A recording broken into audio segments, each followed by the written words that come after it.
2008 साली एक भन्नाट मराठी सिनेमा आला होता. नाव होतं फॉरेनची पाटलीन. या सिनेमानं प्रेक्षकांना अक्षरशः वेड लावलं.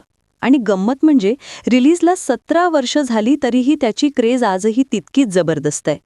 या सिनेमात एक अमेरिकन तरुणी जेनिफर महाराष्ट्रातल्या राम नावाच्या एका गावच्या तरुणाशी लग्न करते आणि थेट त्याच्या गावी संसार थाटायला येते. गावात पाय टाकताच सुरू होतो तिचा खडतर प्रवास. घरातली सासू, गावातले लोक, परंपरा, चालीरीती सर्वच तिच्यासाठी लावीन आणि जरा परक. ती करायला जाते एक आणि करते काहीतरी वेगळंच, आणि त्याचे परिणाम मात्र होतात भलतेच. त्यामुळे एक ना एक प्रसंग तुम्हाला खदखदून हसायला लावतो. पण गंमत म्हणजे ही विदेशी मुलगी जेनिफर हळूहळू सगळ्यांच्या मनात घर करते. ती पारंपरिक मराठी सून व्हायचा प्रयत्न करते, पिठलं भाकरी शिकते, झाडू घालते, सासूबाईंची जुळवून घेत गावकऱ्यांना प्रेमात पाडते. मंडळी, 17 वर्षात हा सिनेमा जेव्हा जेव्हा टीव्हीवर लागलाय तेव्हा तेव्हा तो बघावासा वाटतो. कारण ह्या सिनेमातली हिरोईन सिनेमातल्या पात्रांसोबत प्रेक्षकांनाही आपलंसं करून घेत आली आहे. पण मंडळी, ही फॉरेनची पाटलीन आजकाल करते तरी काय? ती अजूनही अभिनय करते का? तिने इंडस्ट्री सोडली का? तिचं खरं आयुष्य कसं आहे? हे सगळं आज आपण या व्हिडिओच्या माध्यमातून जाणून घेणार आहोत. नमस्कार, मी कुणाल पाटील आणि तुम्ही बघताय बावरे मन. मंडळी, फॉरेनची पाटलींमधून सगळ्यांच्या मनात घर करणाऱ्या जेनीचं खरं नाव आहे बिलियाना रेडॉनिक. बिलियानाचा जन्म 1977 मध्ये युरोपातील क्रोएशिया या देशात झाला. तिचं बालपण फारसं सोपं नव्हतं. कारण 1991 मध्ये जेव्हा युगोस्लाविया युद्ध सुरू झालं तेव्हा तिच्या कुटुंबाला सर्बियामध्ये स्थलांतर करावं लागलं. संघर्षाच्या काळात वाढलेली बिलियाना मनाने मात्र अत्यंत संवेदनशील आणि जिज्ञासू होती. तिनं तिचं उच्च शिक्षण रोममधल्या जॉन कॅबट युनिव्हर्सिटीमध्ये पूर्ण केलं, जिथं तिनं इंटरनॅशनल रिलेशन्सचा अभ्यास केला. नंतर तिनं नशफ्रीडम्मी युनिव्हर्सिटीमधून पीस स्टडीज म्हणजेच शांतता अभ्यास या विषयात मास्टर्स केलं. पुढे 2007 ते 2008च्या सुमारास ती भारतात एका प्रोजेक्टच्या कामानिमित्त आली होती. त्याचवेळी फॉरेनची पाटलीन हा चित्रपट बनवण्याची तयारी सुरू होती. डायरेक्टर प्रदीप यांना परदेशी मुलीचा रोल साकारण्यासाठी एक अशी अभिनेत्री हवी होती जिला खरंच मराठी संवाद बोलायला शिकवता येईल आणि जिला गावात काम करायला लाज वाटणार नाही. यासाठी त्यांनी कास्टिंगसाठी ऑडिशन्स घेतल्या, पण अपेक्षित पात्र काही केल्या मिळेना. तेव्हा कोणीतरी त्यांना बिलियाना रेडॉनिकचं नाव सुचवलं.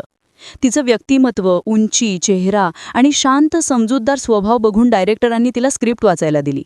बिलियाना अभिनय क्षेत्रात नव्हती, पण तिनं हो म्हणून या सिनेमाला होकार दिला. विशेष म्हणजे बिलियाना ही खरी विदेशी असून तिचे सर्व मराठी संवाद तिनं स्वतः म्हटले होते. कुठलंच डबिंग नव्हतं. तिला संवाद समजून घ्यायला आणि बोलायला मराठी टीमनं इंग्रजीतून स्पष्टीकरण दिलं.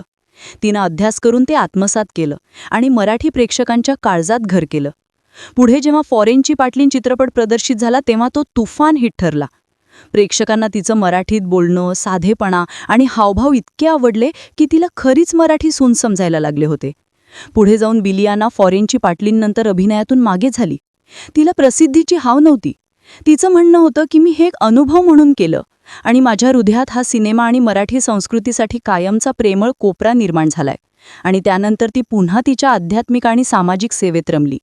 बिलियाना रेडॉनिक भारतात योग आणि अध्यात्म शिकत असतानाच तिची मोहनजी या आध्यात्मिक गुरूंची ओळख झाली आणि त्यानंतर तिचं संपूर्ण आयुष्यच बदलून गेलं. मोहनजी हे भारतात जन्मलेले एक आध्यात्मिक गुरु, लेखक, योगी आणि समाजसेवक आहेत.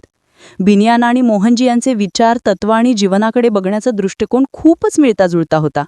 त्यामुळे त्यांच्या नात्यात आधी एक आध्यात्मिक मैत्री निर्माण झाली आणि मग ते दोघं लग्नबंधनात अडकले. लग्नानंतर बिलियानाला देवी मोहन या नावाने ओळखलं जाऊ लागलं. दोघांनी मिळून जगभरात अनेक समाजोपयोगी उपक्रम राबवलेत, विशेषतः महिलांना सक्षम बनवण्यासाठी, लहान मुलांसाठी आणि शांततेचा संदेश पसरवण्यासाठी. आज ते दोघं मिळून योग, ध्यान आणि सेवा यामार्फत हजारो लोकांच्या आयुष्यात एक सकारात्मक बदल घडवत आहेत. आता बिलियाना देवी मोहन या नावाने ओळखली जाते. ती मोहनजी फाउंडेशन या जागतिक आध्यात्मिक संस्थेची ग्लोबल अँबॅसिडर म्हणजेच जागतिक आध्यात्मिक राजदूत म्हणून काम करते. तिचं कार्य केवळ भारतापुरतं मर्यादित नाहीये, तर ती जगभरात योग, ध्यान आणि स्त्री सक्षमीकरणावर कार्यशाळा, व्याख्यानं आणि सेवाभावी उपक्रम चालवते. तिचं मुख्य उद्दिष्ट आहे मानवतेत एकता साधणं, शांततेचा प्रसार करणं आणि धर्मापलीकडचं प्रेम अनुभवायला शिकवणं. ती Himalayan school of traditional yoga या संस्थेची वरिष्ठ योग प्रशिक्षक आहे. अभिनयाचं दालन सोडून बिलियाना आता जगभरातील लोकांना अंतर्मुख जीवन जगायला, मनशांती शोधायला आणि सेवाभावी मार्गावर चालायला प्रेरणा देते. फॉरेनची पाटलींमधली जेनिफर आज केवळ साडी नेसून नावात मिसळणारी सून राहिलेली नाहीये. तर ती एक अशी आध्यात्मिक मातृशक्ती बनली आहे जिच्या कार्याचा स्पर्श जगभरातील हजारो लोकांच्या जीवनात शांतता आणि प्रेम निर्माण करतोय. अभिनयातून अध्यात्मापर्यंतचं तिचा प्रवासाने हे दाखवून दिलंय की अनुभव एकदाच येतो, पण त्यातून जीवनभराचं वळण मिळू शकतं. तर मंडळी, फॉरेनची पाटलींमधलं आपल्या मनात घर करून बसलेल्या बिलियाना रॅडॉनिकास देवी मोहन म्हणून जगभरात कार्यरत आहे. तिचा हा प्रवास तुम्हाला कसा वाटला कमेंट करून नक्की सांगा आणि बावरे मन सबस्क्राईब करायला विसरू नका. धन्यवाद.